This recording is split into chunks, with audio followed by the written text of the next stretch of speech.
महाराज क्या होता है 3 पग भूमि में? कुछ बड़ा चीज मांगिए ना, हमको देने में भी आनंद आए। 3 पग भूमि क्या देंगे आपको?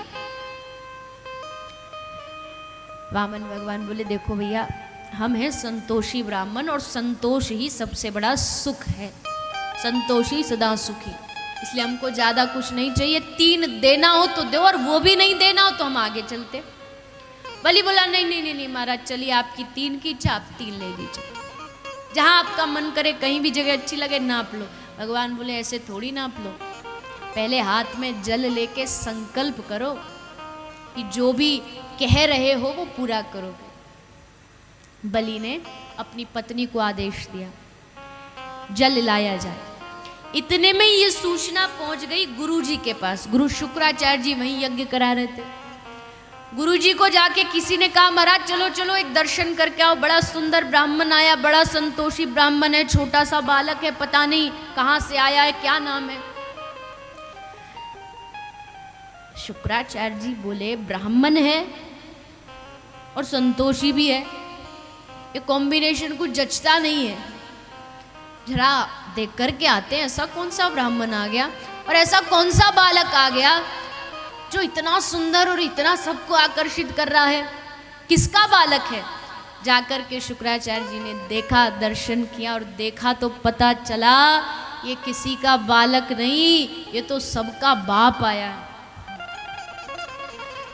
बलि को कह रहे बेटा कुछ मत देना इसको, तूने 1 पग भी दिया तो समझ तू कंगाल, कुछ मत देना, कुछ वादा मत कर, ये नारायण तुझे छलने आया, देवताओं ने भेजा है, सावधान हो जा। लेकिन बलि ने कहा हाथ जोड़ के, हे गुरुदेव वास्तविकता में किसी ने सच ही कहा है, एकमात्र गुरु ही होता है जो आपकी भगवान से पहचान कराता है। मैं नहीं जानता कौन है ये, लेकिन आपने मुझे पहचान करा दी, ये भगवान है, आपका कोटि कोटि आभार। लेकिन गुरुदेव मेरे द्वार से कोई खाली हाथ चला जाए ये मैं कभी नहीं, मैं कर ही नहीं सकता महाराज, चाहे मैं कंगाल हो जाऊं मुझे कोई फर्क नहीं पड़ता।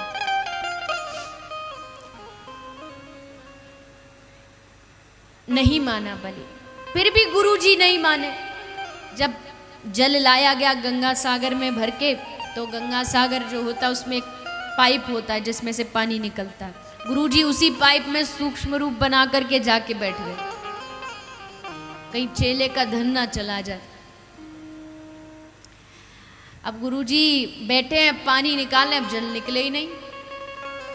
सब सोच रहे हैं ऐसा कौन सा जादू हो गया, पर वामन भगवान तो सब जानते हैं। अपने आसन में से कुशा निकाली, तिनका निकाला और चोंच में अंदर डाला, और अंदर डालते ही वो कुशा जाके सीधा शुक्राचार्य जी की आंख में लगी, और एक आंख।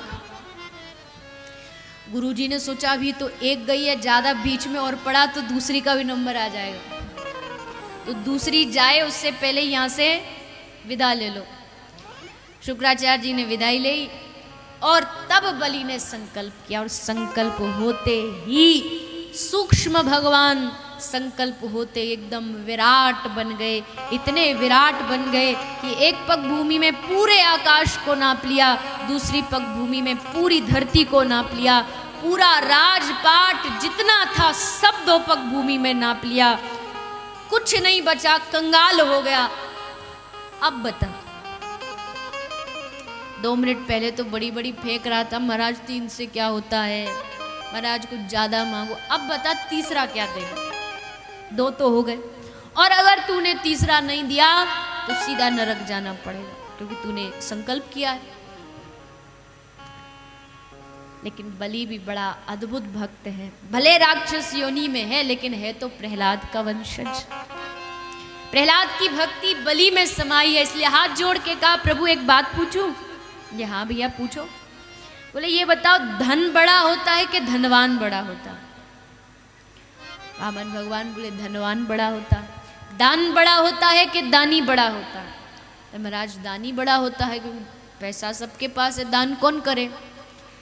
धन से बड़ा धनवान, दान से बड़ा दानी। तो प्रभु जब इस सब राज्य का मैं खुद दानी आपके सामने बैठा हूं, तो क्या 1 पग भूमि आप मेरे माथे पर नहीं नाप सकते?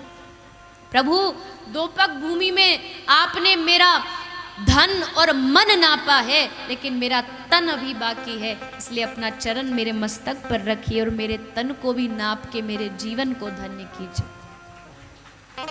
वामन भगवान ने अपना मस्तक बलि के चरण पर अपना मस्तक पर रखा और बलि ने अपना संकल्प पूरा कर दिया। संकल्प पूरा होते ही भगवान ने वरदान दिया, हे बलि जा, मैं तुझे प्रसन्न होकर सुतल लोक का राजा बना देता हूं, आज से सुतल लोक तेरा।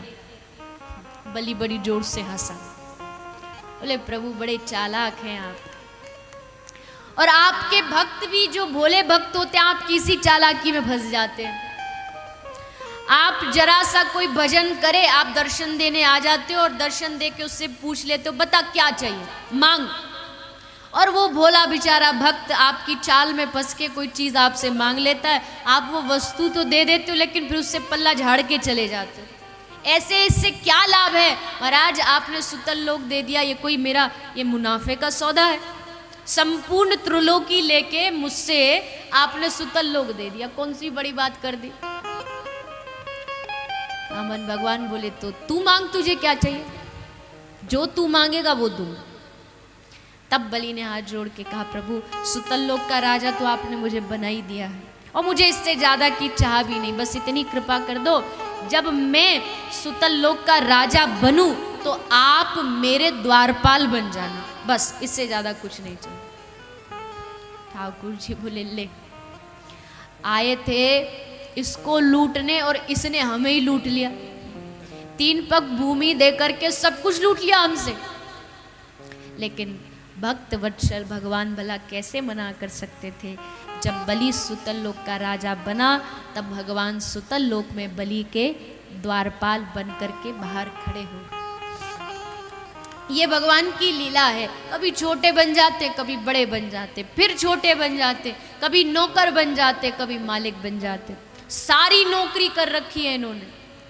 बॉडीगार्ड ये बन लिए, द्वारपाल मतलब बॉडीगार्ड ही बने हैं, ड्राइवर ये बन लिए, अर्जुन के सारथी बने हैं, ये कहीं जाकर के किसी के नौकर बने हैं, कहीं जाकर के मजदूर बने हैं। नामदेव जी के यहाँ पर माधवदास जी के घर इन्होंने मल साफ किया है। भक्तमाल पढ़ के देखिए आप, कितने भक्तों की कथा है जहाँ भगवान ने ऐसी ऐसी लीलाएं की। तो आज भगवान यहाँ बलि के द्वारपाल बने हैं। अंत में फिर लक्ष्मी जी आती हैं, बलि को राखी बांधती हैं और उपहार में नारायण भगवान को मांगती हैं और तब भगवान को वैकुंठ लेके जाती हैं। इस प्रकार ये बड़ा ही अद्भुत प्रसंग बलि और वामन का चरित्र श्री सुखदेव जी ने राजा परीक्षित को श्रवण कराया है, जिसको आप हम सब ने बड़े भाव के साथ श्रवण पान किया है।